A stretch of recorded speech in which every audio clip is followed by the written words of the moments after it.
आपल्याला गुंतवणूक करायची असते, त्या गुंतवणुकीच्या बदल्यात आपल्याला फायदा मोबदला हवा असतो. मग ती शेतीमध्ये असो, सोन्यामध्ये असो, चांदीमध्ये असो, शेअर मार्केटमध्ये असो किंवा बँकांमध्ये असो. परंतु मागच्या 2-3 वर्षापासून बँकांमध्ये जेव्हा आपण इन्व्हेस्टमेंट करण्याचा विचार करतो, एक भीतीचं वातावरण निर्माण झालेलं आहे. ज्ञानराधा मल्टीस्टेट सारख्या अवाढव्य खेळ असलेल्या बँका, साईराम अर्बन सारख्या बँका यांनी ग्राहकांची मोठ्या प्रमाणात फसवणूक केली. त्यामुळे इन्व्हेस्टमेंट करताना ग्राहकांच्या मनात एक भीतीचं वातावरण निर्माण झालेलं आहे. आणि मग त्यातूनच प्रश्न निर्माण होतो, आता इन्व्हेस्टमेंट कुठे करायची आणि आपल्या इन्व्हेस्टमेंटचा योग्य मोबदला कुठे मिळेल. आज आपण या इन्व्हेस्टमेंटबद्दल बोलताना आपल्या भारतीय स्वदेशी इन्व्हेस्टमेंट पद्धतीचा मार्गदर्शन घेणार आहोत. आपल्या भारतीय स्वदेशी पद्धत जी होती त्यातून आपल्याला इन्व्हेस्टमेंट केल्यानंतर कसा फायदा होईल हे सांगण्यासाठी आज आपल्या स्टुडिओमध्ये आलेले आहेत ऑलेट मनी कुरीज या VC कुरीज कंपनीचे संचालक CEO रविकुमार भागडे सर. तर आपण त्यांचं आपल्या स्टुडिओमध्ये स्वागत करू. नमस्कार सर. नमस्कार. सर्वात प्रथम की आपण जेव्हा इन्व्हेस्टमेंट म्हणून बोलतो तर VC हा प्रकार काय आहे आणि हा बँकिंग सेक्टरपेक्षा म्हणजे FD वगैरे आम्ही ऐकलेले आहे यापेक्षा कसा वेगळा आहे? VC हा भारतातील एक स्वदेशी व्यवहार करण्याची पद्धत आहे. हा VC हा व्यवहार जनरली समजा जैन समाज, मारवाडी समाजामध्ये प्रचलित होता किंवा एक व्यापारी समाजामध्ये हा व्यवहार जास्त प्रमाणात होत असे. पण कालांतराने याच्यामध्ये बदल होत गेले. VC म्हणजे एक मुख्यतः याच्यामध्ये काय आहे की भारतामध्ये त्याला वेगवेगळ्या नावाने समजा म्हटलं जातं, ज्याच्यामध्ये चिट असेल, चिटफंड असेल, कुरीज असेल, हे त्याला असे बरेचसे नाव आहेत. जनरली आपण त्याला BC म्हणतो. आता याच्यामध्ये साधारणतः 2 प्रकार असतात. एक आहे चिठ्ठी आणि दुसरी आहे लिलावाची पद्धत.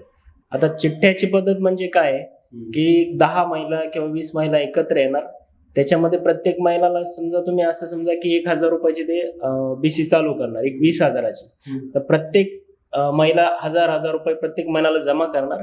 त्याच्यामध्ये लिलाव वगैरे काही होत नाही. डायरेक्टली 20 महिलांच्या चिठ्ठ्या प्रत्येक महिन्याला एक महिलांची चिठ्ठी काढण्यात येऊन प्रत्येक महिन्याला 20,000 रुपये महिलांना देण्यात येतात. आणि दुसरी पद्धत आहे लिलावाची. याच्यामध्ये समजा 20, 25, 30 लोक एकत्र येणार, ज्याच्यामध्ये व्यापारी असतील, उद्योजक असतील, काही बचत करणारे असतील, असे लोक एकत्र येऊन प्रत्येक महिन्याला लिलावाच्या माध्यमातून त्याच्यातून पैसा कलेक्ट करतात. अच्छा, जेव्हा आपण हे बोलतो तर यावर काही सरकारी नियंत्रण असतं का किंवा हे पूर्ण प्रकारे खाजगी असतं का किंवा यात दोन्ही प्रकार आहेत, खाजगी सरकारी VC वगैरे? खाजगी BC पण आहे आणि सरकारमान्य लिलाव BC पण आहे. सुरुवातीला खाजगी BCच पूर्ण भारतामध्ये चलत होतात, पण कालांतराने त्याच्यामध्ये खाजगी BC मध्ये सगळ्यात महत्वाचा मुद्दा असा आहे की त्याच्यामध्ये कुठलेही कागदपत्रे नसतात, कुठलाही पुरावा नसतो,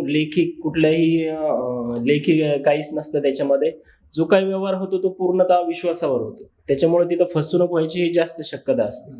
पण याच्या उलट जर आता हा प्रकार भारतामध्ये जास्त व्हायला लागला, त्याच्यामुळे सरकारने सेंट्रल ऍक्ट आणि महाराष्ट्र शासनाने चिटफंड ऍक्ट आणला. त्याच्या अंतर्गत या BC व्यवहाराला सुद्धा कायद्याची मान्यता मिळाली. त्याच्यामुळे आता ज्या पण ठिकाणी सरकारमान्य लिलाव BCचं काम चालतं त्याच ठिकाणी BC लावली तर कुठल्याही प्रकारची फसवणूक होत नाही. आत्ता जसं आपण सांगितलं की सरकारमान्य VCवर सरकारी नियंत्रण राहतं, त्यामुळे फसवणूक होण्याची कमी शक्यता असते.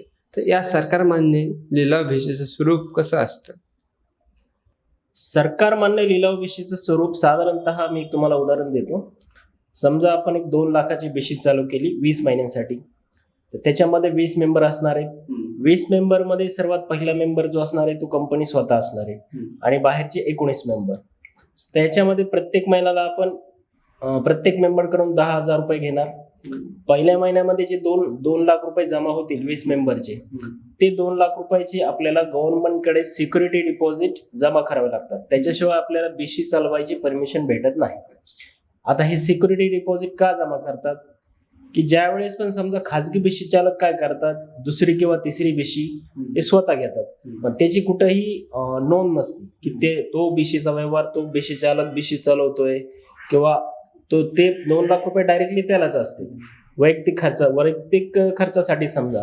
पण एखाद्या वेळेस काय होतं, जर बीशीतील कोणी पैसे भरले नाही किंवा बीशीतील कोणी बीशी उचलून एक्सपायर झालं, तर अशा वेळेस बीशी चालक स्वतःहून तर देऊ नाही शकत. किंवा मग काही दुसरा जर त्यामध्ये काही भ्रष्टाचार झाला, जर काही फसवणूक झाली, तर अशा वेळेस लोकांना पूर्णतः जी काय बीशी उचलणारे राहिलेले आहेत किंवा ज्यांनी पण बीशीच्या माध्यमातून पैसे घेतलेले त्यांची फसवणूक होते. पण सरकार मान्य लिलाव बीशीमध्ये काय आहे की जी पहिली बीशी असते ती गव्हर्नमेंटकडे एफडी होते. विक्रीकर आयुक्त यांच्या आधिपत्याखाली, यांच्या नियंत्रणात ह्या पूर्ण बीशीचा व्यवहार, सरकार मान्य बीशीचा व्यवहार चालतो. त्याच्यामुळे जर का उद्या चालून काही अडचण जरी आली तरी विक्रीकर आयुक्तांना तेवढे अधिकार आहेत की लोकांचा पैसा, त्या पैशातून सिक्युरिटी डिपॉझिट म्हणून जो पैसा जमा आहे त्या पैशातून लोकांचे पैसे देण्यात यावेत. त्याच्यामुळे इथे फसवणूक वगैरे व्हायचं काही जास्त विषयच येत नाही. तर खाजगी भेशीऐवजी सरकार मान्य भेशीमध्येच का सदस्यत्व घ्यावं आणि त्याचा सदस्य घेतल्यानंतर त्यांना फायदा कसा राहील? सगळ्यात महत्वाचा फायदा सुरक्षा आहे. कारण कुठेही पण इन्व्हेस्टमेंट जर करायची असेल तुम्हाला रिटर्न्स हा दुसरा मुद्दा आहे. पहिल्यांदा तुम्ही जो पैसा इन्व्हेस्ट केलेला आहे तो तुम्हाला वापस भेटतोय का याची गॅरंटी आहे का, सगळ्यात महत्वाचं तो. आणि त्याच्यानंतर दुसरा पार्ट आहे प्रॉफिटचा, म्हणजे तुम्ही जी रक्कम गुंतवली आहे त्याच्यातून तुम्हाला किती मोबदला भेटतोय ह्याचा. तर याच्यामध्ये पहिला मुद्दा आहे सुरक्षेचा. तर सुरक्षा, सिक्युरिटी डिपॉझिट वगैरे आहे. त्याच्यानंतर प्रत्येक महिन्याला जो लिलाव होतो तो इन कॅमेरा होतो. प्रत्येक महिन्याची एक तारीख फिक्स असते, वेळ फिक्स असते, त्या वेळेतच त्या तारखेलाच बीशीचा लिलाव होतो. आणि त्या लिलाव झाल्यानंतर प्रत्येकाला पासबुक असते, म्हणजे त्यांनी जर जे काही बीसीचा भरणा केलेला असेल, जे पण कंपनी बरोबर त्यांचे व्यवहार होतील बीसीच्या संदर्भात, त्या प्रत्येक एकनी ₹1 त्यांना रितसर पावती मिळते. त्याचा SMS जातो त्यांना, त्यांचं वेळोवेळी स्टेटमेंट वगैरे बघायला भेटतंय. किंवा कुठली जरी अडचण आली तरी गव्हर्नमेंटला विक्रीकर आयुक्ताकडे ते डायरेक्टली कंप्लेंट करू शकतात. जेव्हा आपण सरकार मान्य भेशीबद्दल माहिती घेत आहोत तर आम्हाला याबद्दल अजून जाणून घ्यायचं आहे की जी आपली कंपनी आहे वॉलेट मनी कुरीज, तर याची स्थापना कशी केली, त्यामागची भूमिका काय आणि त्यामध्ये सदस्यत्व घेणं किती फायदेशीर ठरेल? वॉलेट मनी कुरीज 2021 साली मी या कंपनीचं इन्कॉर्पोरेशन केलं. 2021च्या अगोदर मी काही खाजगी बीशी चालकाकडे बीशी लावली होती, पण त्याच्यामध्ये माझी स्वतःची वैयक्तिक फसवणूक झाली. त्यावेळेस मी मार्केटमध्ये असं रिसर्च केलं किंवा बघितलं की असं काय आहे का की याच्यामध्ये सुद्धा लोकांची फसवणूक वगैरे होणार नाही. त्यावेळेस मला या बीशी संदर्भात, सरकार मान्य बीशी संदर्भात माहिती भेटली. आता आपण जर जनरली बघितलं तर केरळ राज्यामध्ये 99% बीशी कंपन्या ह्या, म्हणजे पूर्णतः व्यवहार त्या ठिकाणी बीशीचा व्यवहार हा सरकार मान्य बीशी मार्फतच होतो. जसे आपल्याकडे पतसंस्थांचं जाळं आहे, बँकेचं जाळं आहे, तसं केरळ राज्यामध्ये, तमिळनाडूमध्ये पूर्णतः बीशी कंपनीचं जाळं आहे. आणि त्याच्यामध्ये 1 लाखापासून ते 1 कोटीपर्यंत बीशा चालतात. आणि त्या पूर्ण गव्हर्नमेंटच्या नियमानुसार आणि पूर्ण एकदम व्यवस्थित चालतात. याच्यामध्ये कुणाची फसवणूक वगैरे होत नाही. मग 2021 साली मी ठरवलं की अशी काही एखादी कंपनी आपण चालू करूयात की जेणेकरून आपण आपली स्वतःची तर फसवणूक झाली पण दुसऱ्याची फसवणूक होऊ नये, म्हणून वॉलेट मनी कुरीजची मी स्थापना केली. तर वॉलेट मनी कुरीजमध्ये किती रकमेपासून आपल्याला सुरुवात करता येते आणि त्याचा कालावधी कसा असतो, त्याचं स्वरूप काय असतं? वॉलेट मनी कुरीजमध्ये आपण 1 लाखापासून ते 25 लाखापर्यंतच्या रकमेच्या आपण बीशा चालवतो. याच्यामध्ये आपल्याकडे जर कालावधीचा विचार केला तर 20 महिन्यापासून 25 महिने, 30 महिने, 40 महिने आणि 50 महिने अशा वेगवेगळ्या कालावधीचे आपल्याकडे विषय आहेत.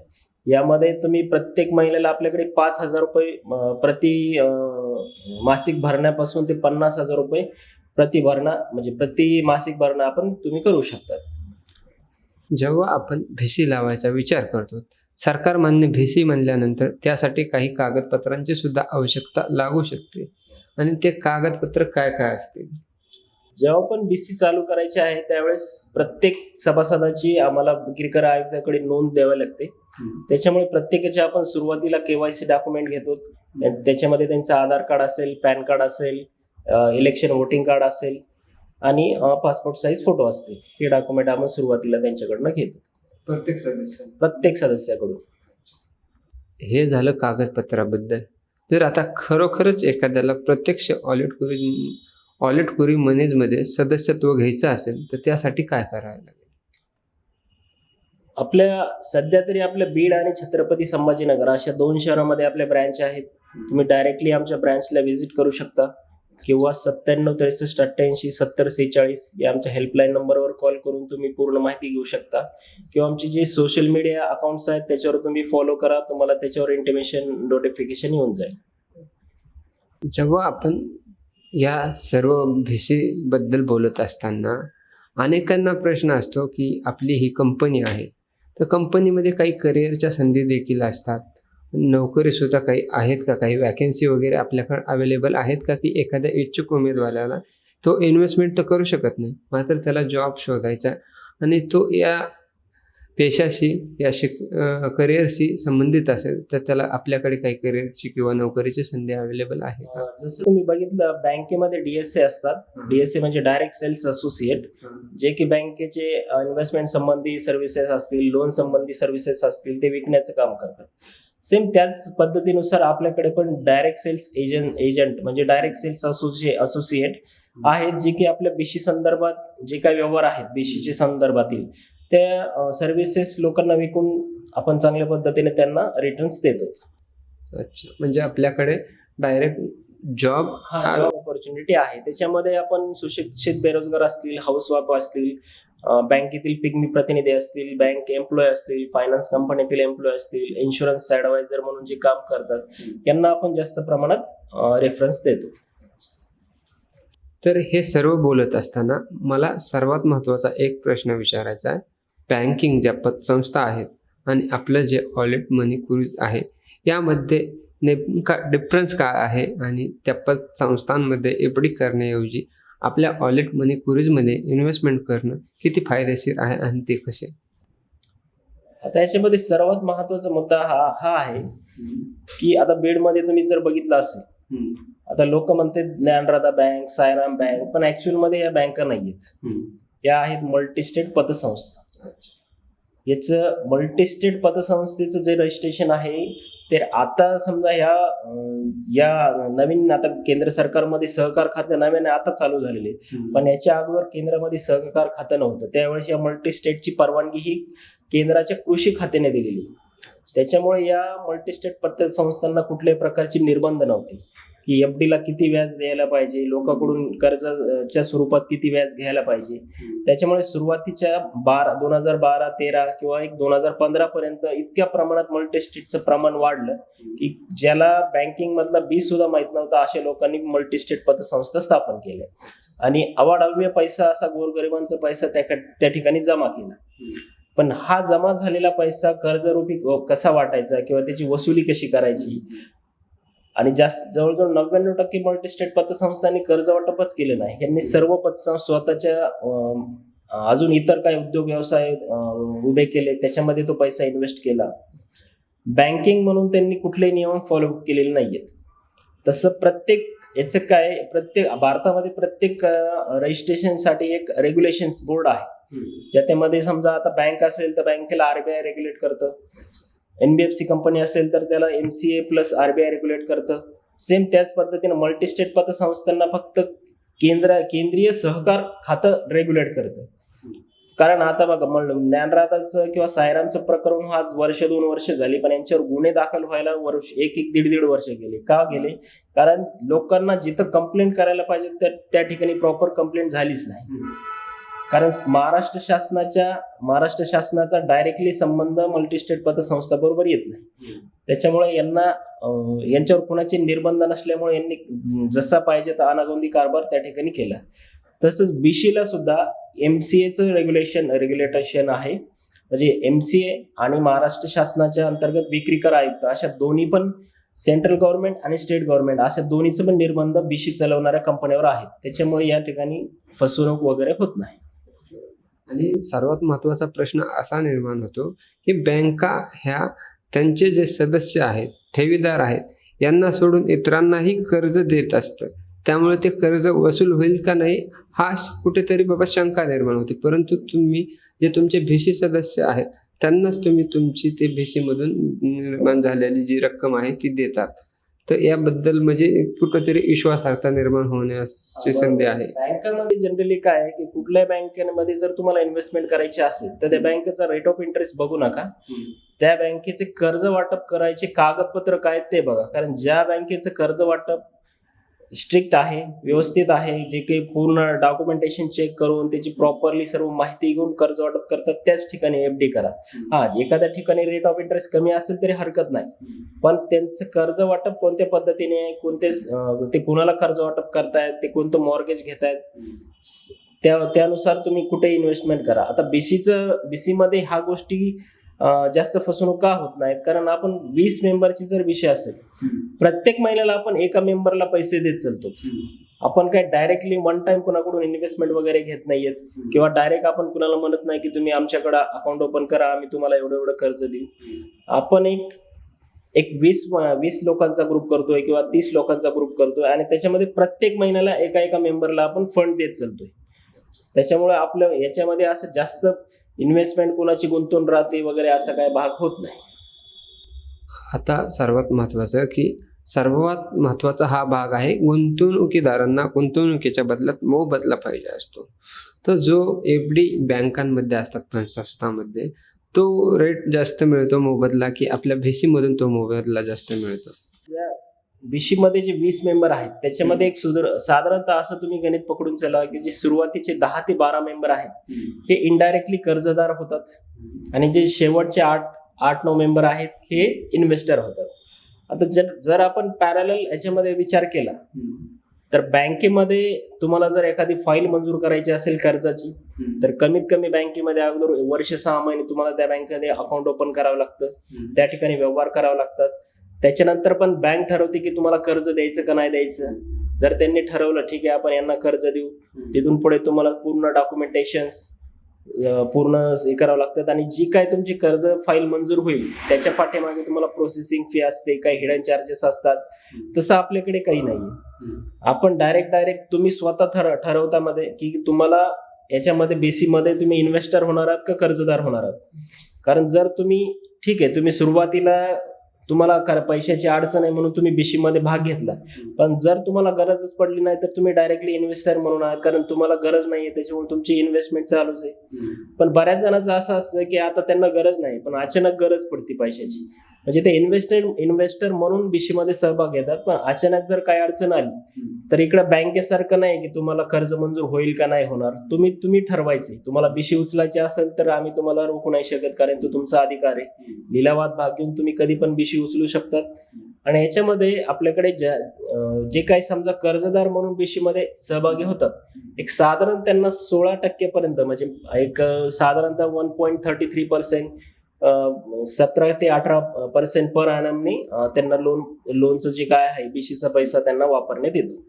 आणि जर इन्व्हेस्टमेंटचा विचार केला तर आज हा एक रिकरिंग मॉड्यूलवर चालणारा बीसी व्यवसाय आहे, कारण प्रत्येक महिन्याला तुम्ही पैसे भरताय हप्त्याने, तुम्ही वन टाइम इन्व्हेस्टमेंट करत नाही.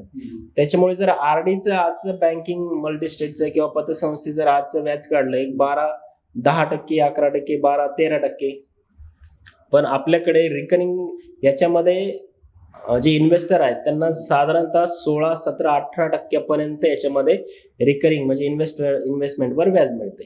अच्छा, तर जे आहे जेव्हा आपण इन्व्हेस्टमेंट करतो तर मंथली पेमेंट VC मध्ये करायला, परंतु एखादा सर्वसामान्य व्यावसायिक आहे, छोटा भाजीपाला विक्रेता म्हणा किंवा एखादा स्टॉल लावून आपली उपजीविका साधतो, त्याचे दिवसाला 200-300 रुपये त्याला सेव्हिंग करायचे असते, जसं की तो पिग्मी वगैरे भरतो. तर असा काही अल्टरनेटिव्ह पर्याय आहे का की त्या पिग्मीच्या स्वरूपात तुम्ही कलेक्शन करून तो आपण काय केलेलं आहे, जे काही व्यापारी आहेत, जे छोटे व्यावसायिक आहेत, मग त्याच्यामध्ये एक तुम्ही रस्त्यावर बूट पॉलिश करणारा असू द्या किंवा भाजीपाला विक्रेता असू द्या किंवा एखादा मोठा शोरूमचा मालक असू द्या, कुणी असू द्या, आपण काय करतो जे काही त्यांचा मासिक भरणा आहे तो पिग्मी पद्धतीने रोज कलेक्ट करतो.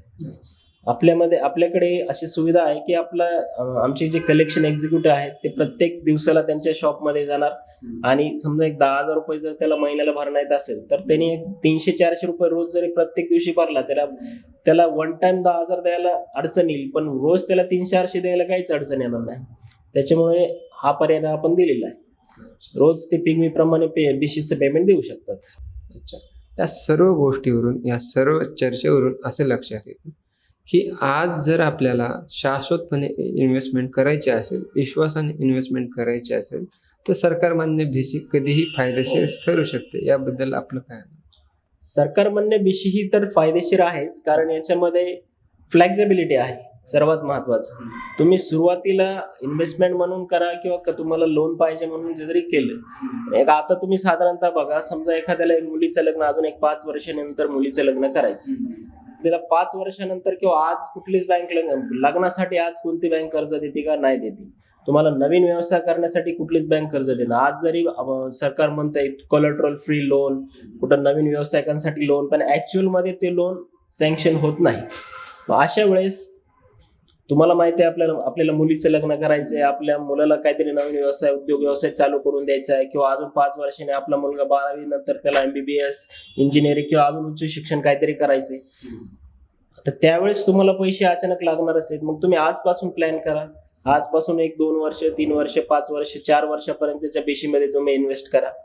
आपल्याकडे बरेच प्लॅन आहेत तसे. 2 लाखाचे आहेत, 5 लाखाचे आहेत, 10 लाखाचे आहेत, 20 महिन्याच्या बिशी, 30 महिन्याचे बिशी आहेत. 5 वर्षानंतर तुम्हाला हक्काचा पैसा तुमच्याजवळ अवेलेबल असेल. आपण आमच्या स्टुडिओमध्ये आलात, आम्हाला एक नवीन इन्व्हेस्टमेंटचा पर्याय काय आहे तो सांगितला, आणि तो किती फायदेशीर आहे इतर पर्यायांपेक्षा हे सांगितलं. त्याबद्दल आम्ही आमच्या प्रेक्षकाच्या वतीने आपले आभारी आहोत. धन्यवाद.